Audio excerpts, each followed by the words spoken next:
वाढणार आहे. बरोबर आहे. कारण आमच्या हवेमध्ये दरवर्षी 61,000 टन कार्बन डायऑक्साईड वाढत चालला. बरोबर आहे. आणि 31,000 टन ऑक्सिजन कमी होत चालला. तर भविष्यात तुम्हाला सगळे तुमचे आई वडील देतील हो. तुम्हाला बाईक घेऊन देतील, नवीन ड्रेस घेऊन देतील, पण शुद्ध आणि स्वच्छ हवा देतील का? याची गॅरंटी आहे का?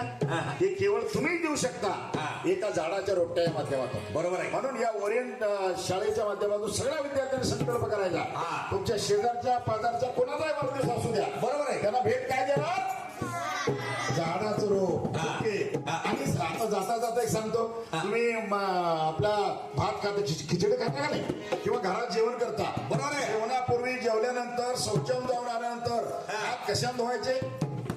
हात कशाने धुवायचे? साबणानं. आपल्याला स्वच्छतेचे 6 संदेश माहित आहे. हात स्वच्छ धुतला. याला काय Liril, Lifebuoy, Rexona, Palmolive, Santoor, Cinthol, Godrej, Lux, Moti, डेटा, हमाम, मार्गो, व्हिवेल, डव असं बी साबण वापरायचं नाही. साधं कपडे सामान जर हात स्वच्छ धुतलं तरी आमच्या हातातली घाण निघून जाते. बरोबर आहे. म्हणजे 80% आजार हे केवळ हात स्वच्छ न धुतल्यामुळे आमच्या लहान बालकांना होतात. बघा, आपल्या टाळण्यासाठी आम्ही हात, आता आपल्याकडे असं होतं, 15 ऑक्टोबरला जागतिक हात धुवा दिन असा साजरा करायचा. फोटो काढायचे, पेपरला बातमी द्यायची. मग मला सांगा, मला 15 ऑक्टोबरला हात धुवायचे आणि इतर वेळी वर्षभर हात नाही धुवायचे, असं करायचं असतं का कुठं? हात नियमितपणे धुवायचे. बरोबर आहे की नाही? 15 ऑक्टोबर असो अगर नसो, बरोबर आहे, तर निश्चितपणे तुम्हाला या स्वच्छतेच्या सवयी लागाव्यात. आमचा कार्यक्रम खूप मोठा आहे. तर तुम्हाला सांगतो, मंगळवेढा तालुक्यात एका शाळेमध्ये, प्राथमिक शाळेमध्ये शिकवणारे आम्ही 2 शिक्षक आहोत. पण नगर परिषदेने विनंती केल्यामुळं या 2-3 दिवसामध्ये आम्ही रजा करून आलेलो आहोत. तर आमचा खूप मोठा कार्यक्रम आहे. अनेक मोठे गॅदरिंग असतील, मोठे कार्यक्रम असतील. आम्ही 2-2.5 तास हा कार्यक्रम सादर करत असतो. बरोबर. पण प्रशालेच्या मुख्याध्यापिका सन्माननीय दीपाली पाटील मॅडम यांनी आम्हाला कार्यक्रम सादर करण्याची आम्हाला संधी दिली.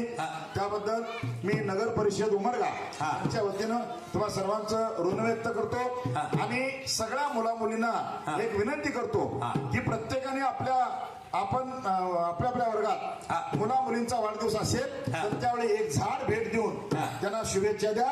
हीच तुम्हाला भविष्यात ऑक्सिजन निर्माण करण्याची एक प्रक्रिया सुरू होईल असं मी समजतो. पुन्हा एकदा शाळेच्या मुख्याध्यापिका आणि सर्व शिक्षक स्टाफ यांचं मी आभार मानतो. आणि मुलांनी समोर अगदी कुठलाही दंगा न करता अगदी शांततेने हा कार्यक्रमाचा समजून घेतला, त्याबद्दल मी तुमचं ऋण व्यक्त करून थांबतो. जय हिंद, जय महाराष्ट्र.